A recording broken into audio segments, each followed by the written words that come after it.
যদি হঠাৎ করে একদিন হারিয়ে যাই, কেউ কি খুঁজবে? হয়তো না। যদি আমার আইডি থেকে ভিডিও পোস্ট করা না হয়, কেউ কি মিস করবে? হয়তো না। ইনবক্সে মেসেজ আসবে কিন্তু সিন হবে না, রিপ্লাই পাবে না, পরে থাকবে ওইভাবেই। কেউ কেউ হয়তো অপেক্ষায় থাকবে, এই বুঝি আসলো অনলাইনে। আবার কেউ কেউ হয়তো টেরও পাবে না, কেউ একজন নেই, কেউ একজন হারিয়ে গেছে। হঠাৎ একটা সময় কারোর হয়তো মনে পড়বে, কে জানি আর নেই। কষ্ট করে নামটা সার্চ করবে, পুরনো ভিডিওগুলো দেখবে আর ভাববে হুট করে কোথায় চলে গেল।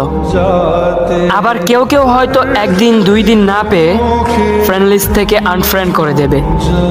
যখন আমি থাকবো না, তখন আমার স্মৃতি কারোর মনে পড়বে, হয়তো পড়বে, আবার হয়তো পড়বে না।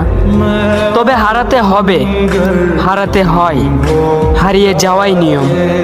পার্থক্য একটাই, কেউ আয়োজন করে হারায় আর কেউ হুট করে হারায়। আমি না হয় হুট করেই হারিয়ে যাব।